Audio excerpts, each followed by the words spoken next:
What is going on, guys? So first day of spring was yesterday. I went out and did a nice 50-mile bike ride on my road bike. However, for my commuting, as you guys know, towards the northeast part of United States, it gets pretty wet, and there's going to be a lot of rainy days. And for my daily commute, on my day home, Mu SL, I am gonna have to install a bicycle fender for the front and the rear because the Mu SL does not come with a factory installed fender. However, there is one part that's readily available, that is the SKS 20-inch bike fender. This is actually, if you buy a day home with a bike fender, it's likely comes from SKS. Okay, so this is a original replacement parts directly from SKS, made in Germany. This is the B53 for the 20-inch tires, and so it supports thicker rear tires or the front, but my tire is not terribly thick, but it should still work perfectly fine, provided there is enough clearance in between there for me to put the fender in there. So without further ado, I'm gonna get this installed so my folding bike is ready for spring commute during the rainy days. And again, it's really important for you guys to have a fender, especially on a folding bike, because the water splashes really pretty much just all towards your butt area and your backpack if you're riding in the rain. I have some pictures I'll post on the screen right now, and that's just no good. And on top of that, the extra water gets expelled onto your drivetrain and bottom bracket area, and that in turn creates a lot of rust very fast. If you guys see here, that's just from one small ride in a small rain, and it's all rusted. Granted, I've already re-lubed the joint and also re-lubed all the chains and group sets. It's still, very prone to rust because a lot of those parts are steel. And in those very wet, rainy seasons, right after the winter in the northern part, because of the salt on the ground, those salt gets picked up while you're riding and it just all splashes onto your group set. And that's a very bad thing for your bicycles. Okay, so that's why it's important to have a fender. This fender covers almost the entire area of the wheel. So when you actually spin, the water doesn't really get into the drivetrain area. It actually all gets expelled on the fender directly to the ground. So that's really good. And also on the front as well, when you pick up the water, it all splashes in directly over there and on the top. Very bad. Where once you have a fender, it should not do that. Okay, so I'm gonna go ahead and remove the wheels and we're gonna get the installation started. So I took everything out of the packaging of the B53. Those are all the parts. You have your, I believe this is a front fender, which already had a thing riveted onto the top. That's to mount on the brake hole in the front. You also have your rear fender.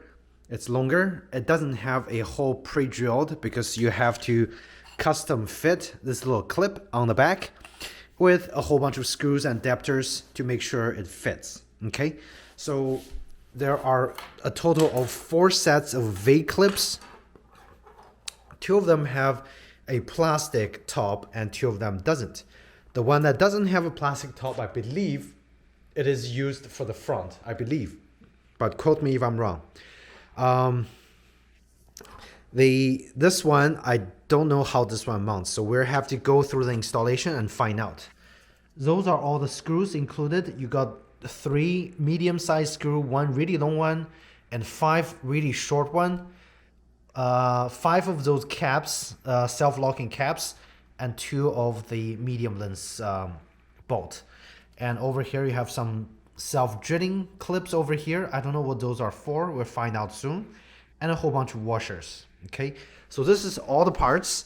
And next, as you can see, I already have the wheels removed. We're gonna just follow the instruction and find out how to get the front and the rear fitted onto my folding bike. All right, so I figured out the one with a plastic tab are actually for the front fender. Those two are for front fender. Those are for the rear fender. The front fender with the plastic tab, you have to attach those two plastic parts on your fork. Once it's secure on the fork, you can actually just clip this front fender in here through the little slots on the bottom of the tab. Okay, so again, let's install the front fender first. So this is the front of my fork. So we are going to install the front fender, or we're gonna actually just kind of support it over the front fender first. The front fender uses one of those really long screw, or the bolt, and a 8mm cap over here. So for the 8mm cap, I'm gonna use my 8mm socket, and I'm just gonna hold it here. And on the back, I'm using a 4mm hex wrench, and pretty much I'm just tightening the screw all the way to kind of secure it in place. And then we're gonna install the supporting rack. The supporting rack is gonna be a little tricky because remember I showed you the plastic tab over there.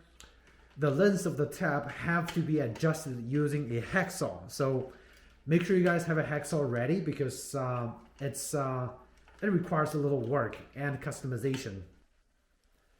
Now I have my 8mm wrench ready. I'm gonna secure it over here and continue using my 4mm hex wrench and just tighten it all the way and make sure it's nice and snuggle.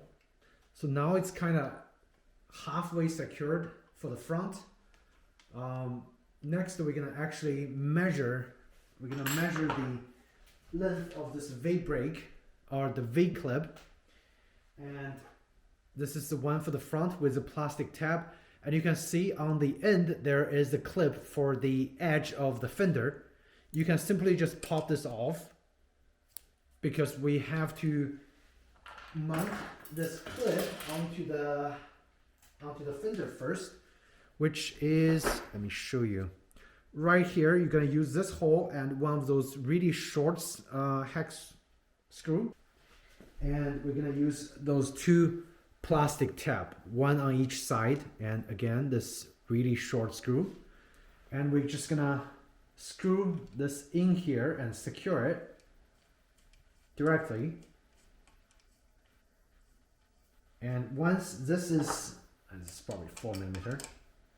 So once this is kind of tightened, we can try to clip that little clip over here in here, and then we're gonna measure the distance that we're gonna cut, because this is gonna be the most tricky part of custom cutting this distance. Okay, so now I have both parts kind of installed, and I'm gonna put this clip, and I'm just gonna clip it in here.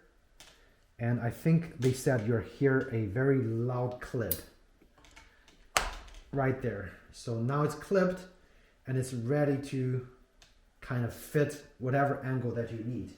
We're gonna clip the other side as well. Again, you're gonna hear a loud clip right here.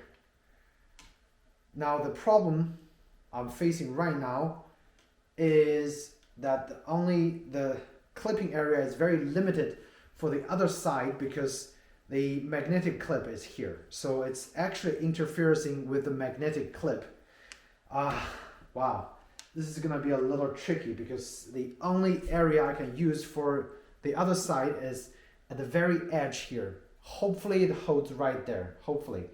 Otherwise, the only usable part is this one clip on the non-drive side. We're gonna try to make it work. First, we're gonna mark the distance that I need to cut those clips for.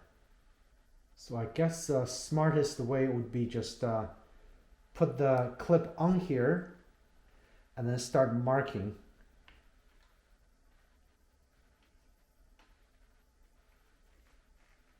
And again, you're kind of hear a clip when it's firmly secured in here, right here. Now you're gonna measure the area that you're gonna cut, or the length you're gonna cut. Yep. Tolerance is very, very small here, but it's actually not touching the brake. So I'm glad it's that way. And again, for the other side, the tolerance for this little piece on the end is very small. We're gonna just have to be careful and get it really close to the back, to the end, as close to the end as possible. Right there. And the other one somewhere here. So once you get it started, it's really straightforward. But if you don't know where to start, it's kind of hard. Right there. So everything's clipped in. Now let me go find my Sharpie, and we're gonna cut it short. So now I have my Sharpie here. We're gonna mark the correct point of cutting. And remember, it is not the bottom. I kind of made a mistake and marked the bottom, but it's actually stopping at the top. So we need to make a marking to cut the top area of the screw, not the bottom. Okay, so take my words. We need to cut this area, not the insertion area, because if you cut there, you're totally screwed. This length is where it supports it. So make sure you cut the top. Okay, again, cut the top, not the bottom. So over here, I'm gonna measure, just align it and kind of measure where the top is, and we're gonna just make a cut. I don't think it'd have to be super precise, but try your best to just match where the top is, and then you should be good to go. Again, we're gonna mark the other side. Now with all the top marked, we're gonna actually remove this, or let me just pop it out. So this is plastic tab. It's kind of nicely mounted. Okay. Once we pop those off, I'm gonna take it over to the saw, and we're gonna cut short the front part. Hopefully both top parts are marked. Yes, it is. Now, so make sure you cut the top part, okay, not the bottom. Cut the top. And once it's cut, we're gonna go back to install the rear fender once the front fender installation is complete. Okay, so I'm back. They are cutted short. If you notice, the length of the cutting is actually slightly different. And that's probably because I didn't really take into consideration of the symmetry of the area that the fender needs to be mounted. But regardless, it should work, kinda. And if it doesn't, I'll have to just recut a little bit and refit it one more time, okay?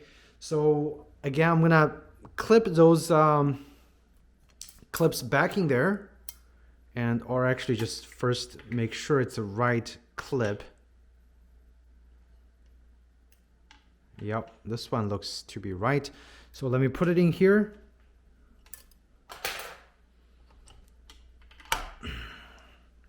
And this one on the other side.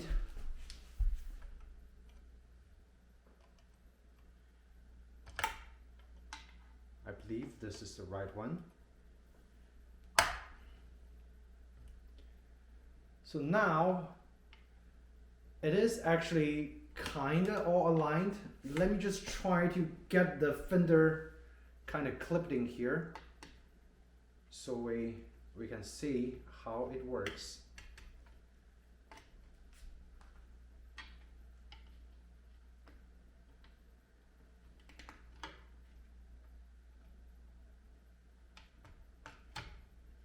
We just have to make sure that things are correctly aligned.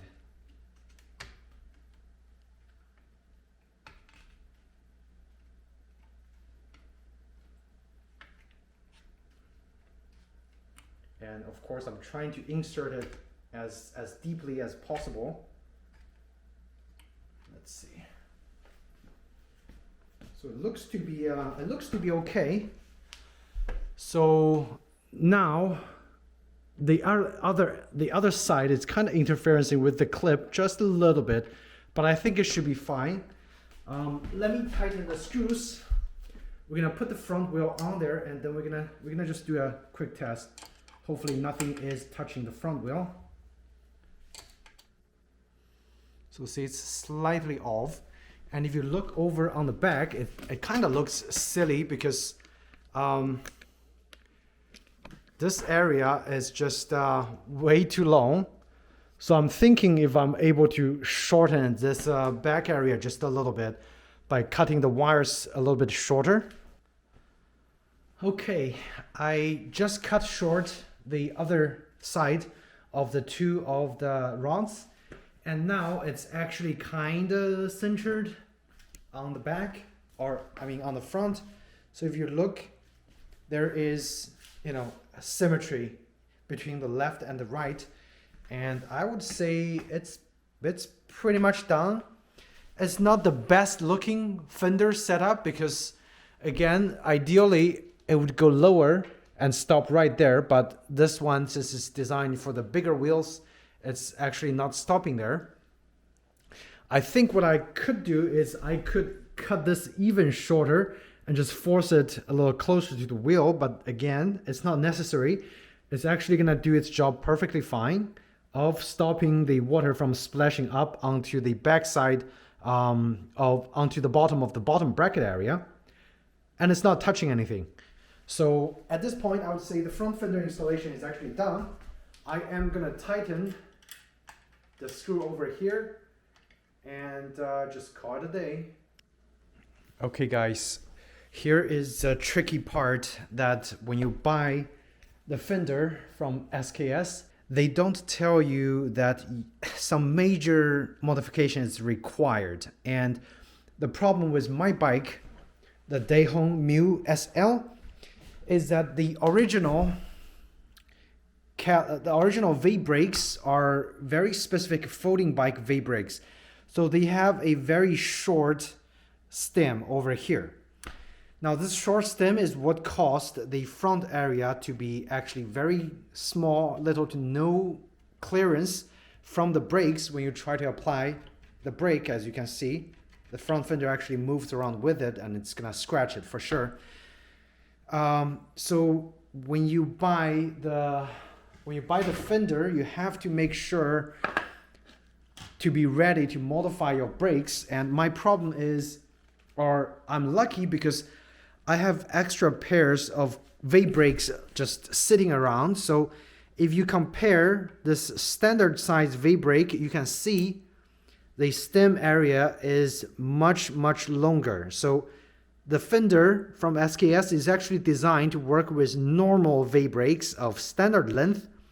It's not designed to work with very custom-made Dayhong specific racing, you know, V brakes that they put on the Mu Superlight. So what I did, the front part is okay, but on the back, when I try to install the Fender, there is just no way of getting over that very short no clearance on the V brakes on the rear. So I have to take the original V brakes off and put on my spare set of Avid single digit 7 V brakes on the back. As you can see, the arm is much longer, so that provides a lot of clearance in between on the rear for where I can actually very comfortably put the rear fender in here. Now, if this is the original V brakes, I'll show you guys the difference on the length. You see, it's much shorter. This actually just about hitting the fender if you put the fender on here. Those serious modification is going to be required when you want to install the SKS fender for your folding bike, if your folding bike doesn't come with a fender. Now, I guess to avoid this is to buy the Dayhong specific fender, and those fenders actually cost twice as much as the SKS that they sell from, you know, their website. So I went with the SKS without realizing that serious modifications are required.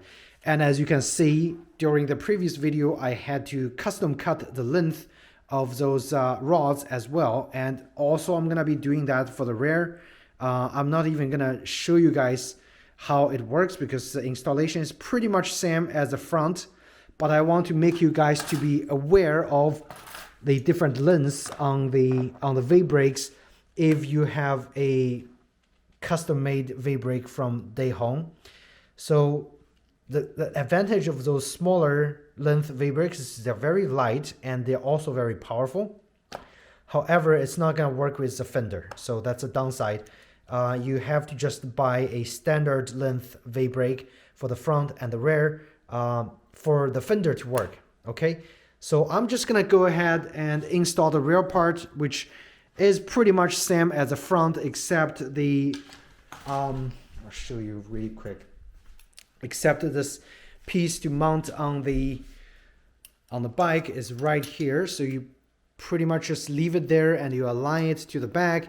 You put the screws in, and there is also a custom hole on the back of Dayhong right here next to the kickstand.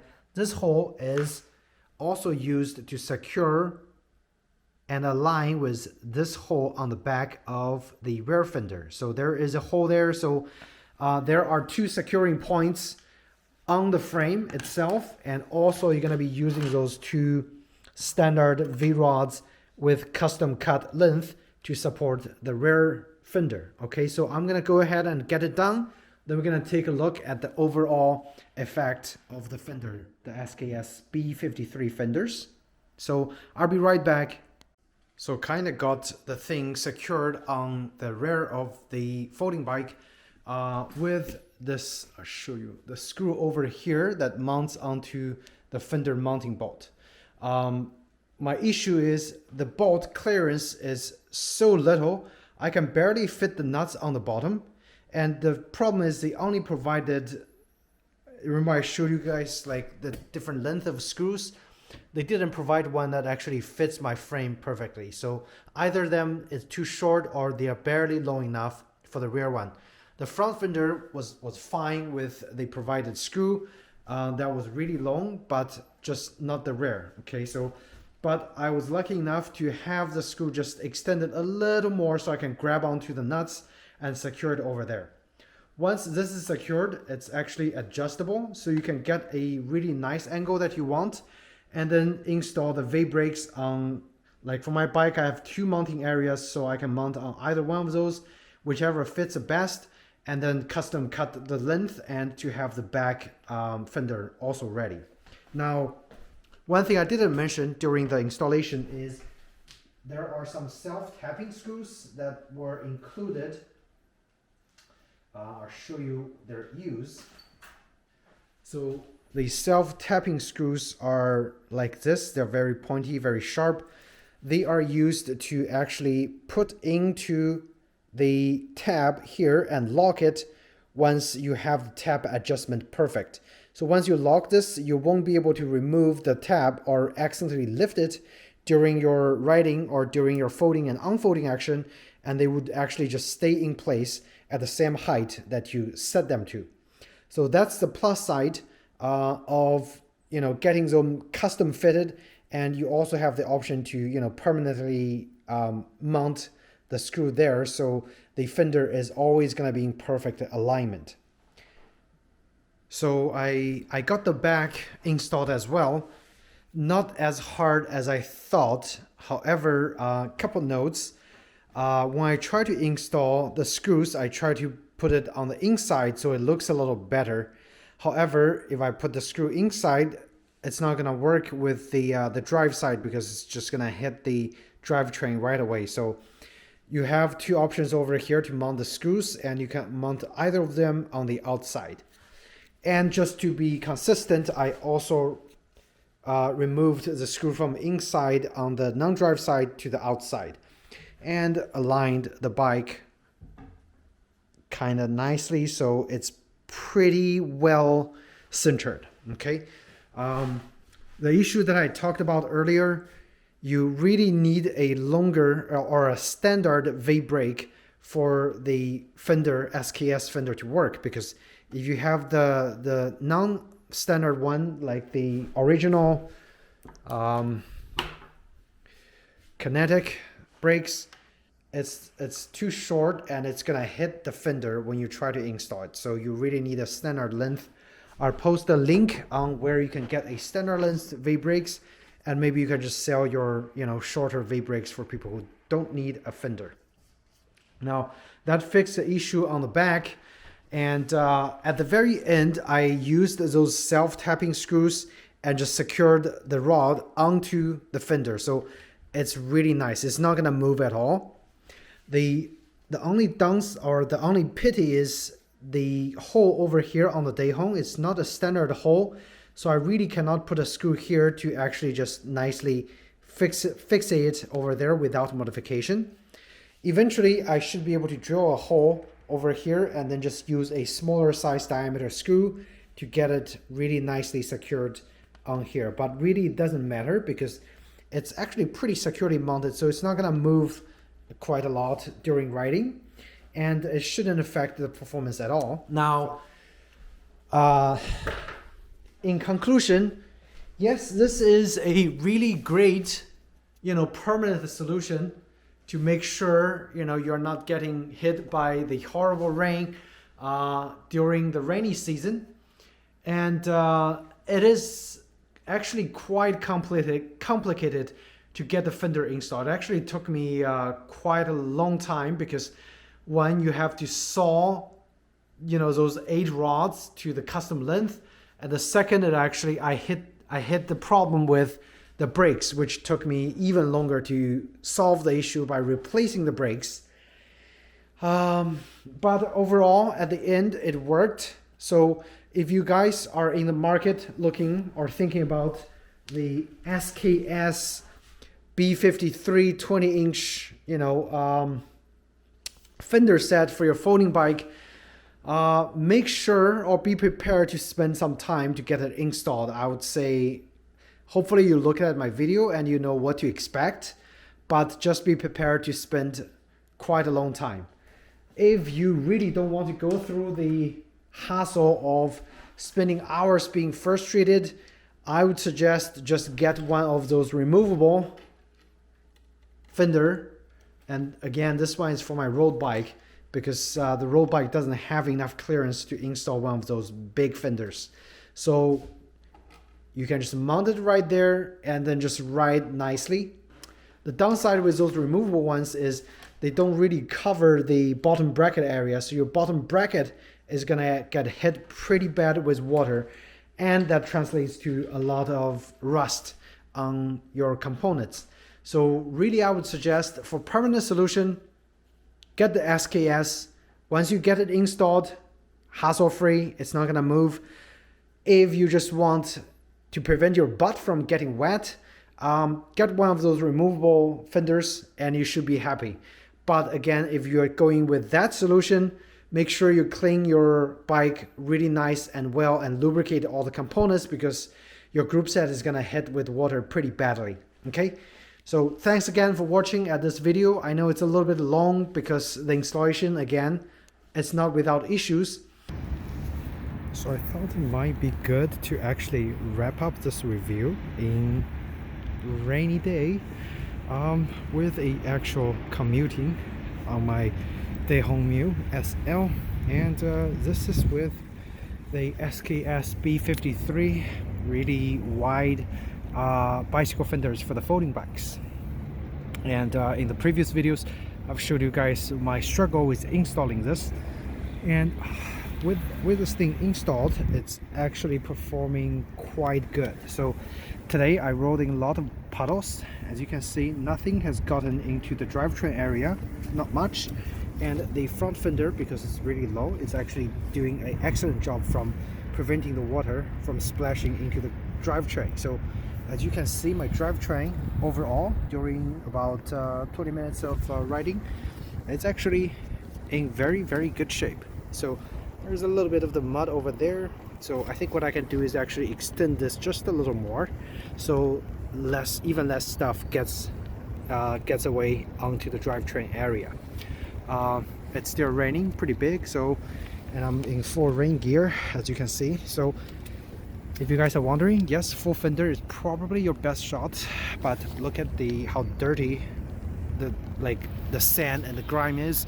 So even I have full fenders, I go home and I still use the water to actually like flush all the sands away, otherwise it's gonna just crunch up the drivetrain like really bad. So that's a review of the SKS B53 Fender for the folding bikes. Now another thing I want to say is the pull, you really have to actually cut it precisely. If you cut it off, it's really hard to adjust, and actually during the riding for the last week, those two actually popped off and I have to pop it back in. So I think what I'm gonna do is I'm gonna reduce the length of those two rods so it gets a little closer, so those two rods doesn't get popped off, because I think it's because it's unbalanced during the riding, so it keeps popping off. But other than that, yeah, the screws still holding the fender just perfectly fine, so really no issues.